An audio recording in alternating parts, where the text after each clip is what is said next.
sangat mendukung dalam arti bahwa memang ini positif sekali. Jadi kan kita tahu dalam rangka pemulihan ekonomi itu berbagai macam kebijakan sudah diluncurkan oleh pemerintah. Cuma memang sekarang jalur-jalur itu kan konsumsi, investasi, pengeluaran pemerintah, ekspor impor yang dengan kondisi COVID yang serba terbatas ini memang beberapa jalur tersebut kan menjadi lebih terhambat. Nah, jalur yang kita harapkan lebih cepat untuk memulihkan ekonomi itu memang dari sisi pengeluaran pemerintah dan juga konsumsi masyarakat. Karena itu terutama konsumsi kan kita tahu memang sekitar 59 atau ya sekitar 59-58% dari GDP ya. Jadi cukup besar dampaknya gitu. Jadi kita jangan lihat nilai triliunnya saja, tetapi efek multipliernya. Karena dengan kondisi sekarang, dengan konsumsi masyarakat yang sangat terpukul, karena terlihat dari pergerakan indeks penjualan retail kita yang drop sekali dalam bulan Juni terutama ya, atau bulan Mei terutama, walaupun Juni sudah ada sedikit rebound.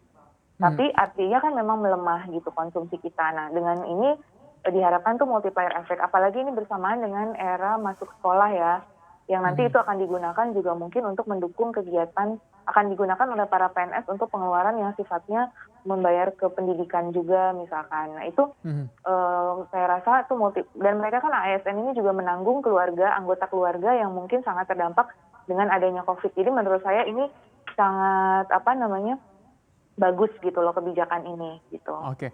Bu, kalau kita tahu kan PNS itu cuma sekitar 4,2 juta orang, anggarannya sekitar kurang lebih 28 triliun, anggaran gaji ke-13 ini sekitar kurang lebih 28,5 triliun rupiah. Signifikan tidak ini menggerakkan tentunya perekonomian kita kembali?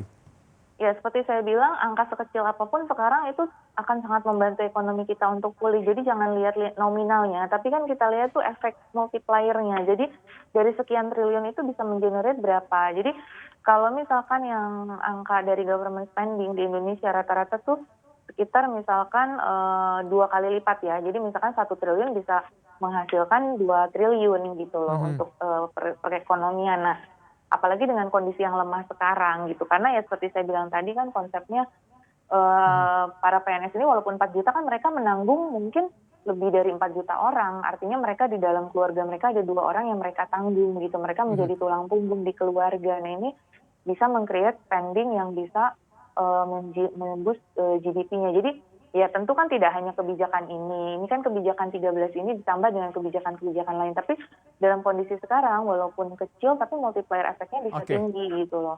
Jadi artinya Bu Talisa, kita tahu bahwa sebenarnya saat ini dengan penuh ketidakpastian, mengingat juga angka positif COVID-19 terus bertambah, orang-orang kan banyak yang mengatakan cenderung untuk menahan konsumsinya.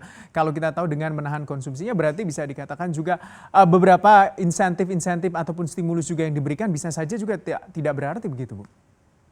Ya, tapi kalau saya melihat sih dengan kondisi itu kan biasanya gaji ke-13 itu diberikan saat anak masuk sekolah ya. Jadi artinya sekarang pengeluaran anak sekolah dengan sistem online itu juga membutuhkan anggaran. Jadi kalau saya rasa sih nggak mungkin nggak di-spend ya untuk yang kegiatan anak-anak sekolah ini, terutama untuk biaya pembelian paket data, kemudian mungkin alat-alat komunikasi ya, dan kemudian konsumsi makanan saya rasa sih sekarang sangat dibutuhkan gitu loh. Artinya saya sih melihat tetap optimis bahwa ini bisa menaikkan nanti penjualan retail kita gitu loh. Nah